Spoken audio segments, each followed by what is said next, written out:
पुख्ता यकीन है कि तू क़यामत के दिन उस अमल की बुनियाद पर अब्दुल हकीम मग़फ़िरत फरमाते।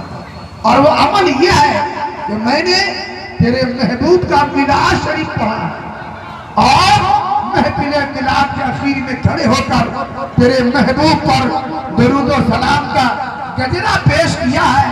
ये अमल ऐसा है जिसको तू कभी रद्द नहीं फरमाता। इस अमल की बुनियाद पर मुझको यकीन है कि तू क़यामत के दिन मेरी मग़फ़िरत फरमाएगा।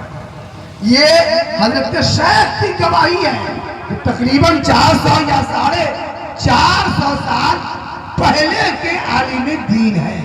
हज़रत शाह वलीउल्लाह मुहद्दिस देहलवी रहमतुल्लाह ताला अलैह को आप जानते हैं, बड़े पाए के आलिम थे जिनकी लिखी हुई किताब तफहीमात वगैरह पूरी दुनिया में पढ़ी जाती है और तजदीद शान रखा करते थे।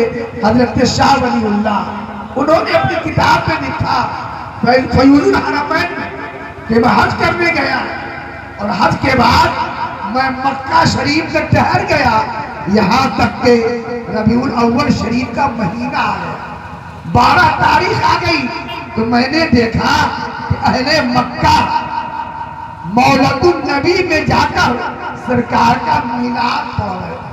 मौलदुन नबी वो जगह जहाँ हमारे और आपके आका सल्लल्लाहु अलैहि वसल्लम की पैदाइश हुई।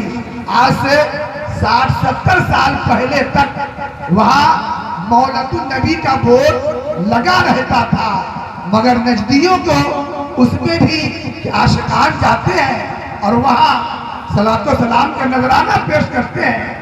शिर्क मालूम हुआ तो उन्होंने वो बोर्ड हटा दिया और लाइब्रेरी का बोर्ड लगा दिया, मगर नादान को मालूम नहीं है कि मजनू लैला का घर तलाश कर ही लेता है और उसे किसी पता की हाजत नहीं।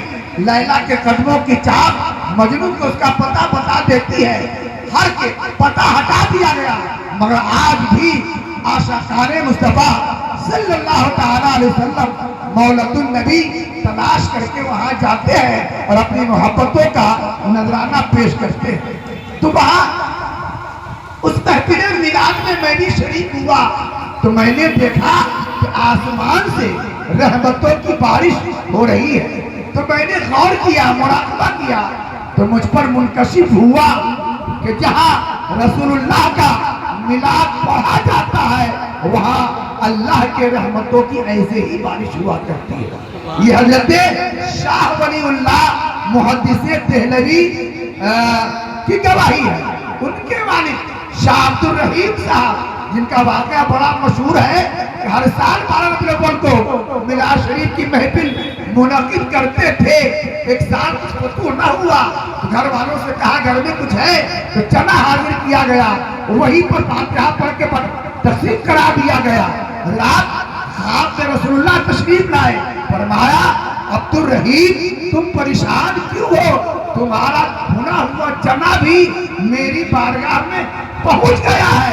अल्लाह के गिरामी और बिरादरान इस्लाम उसी खानदान में एक नंगे खानदान पैदा हुआ जिसको शाह इस्माइल देहलवी कहा जाता है, जिसने तक़वियतुल ईमान लिखकर हिंदुस्तान में वहाबियत की दाग बेल डाली।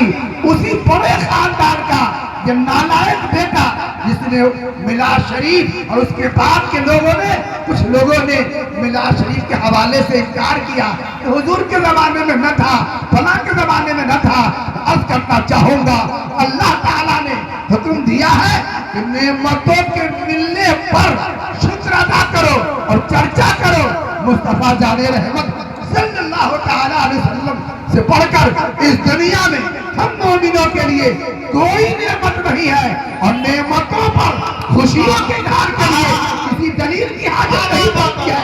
आपके घर में कोई खुशी आती है, खुशियों का इज़हार आप मुख्तलिफ अंदाज में करते हैं। कभी आपने मौलाना रूहुल अमीन से पूछा हमारे बेटे को नौकरी मिल गई है, हम लोगों को खुशी में खाना खिलाना चाहते हैं, इस पर कोई दलील है क्या, जायज़ है कि नाजायज़ है?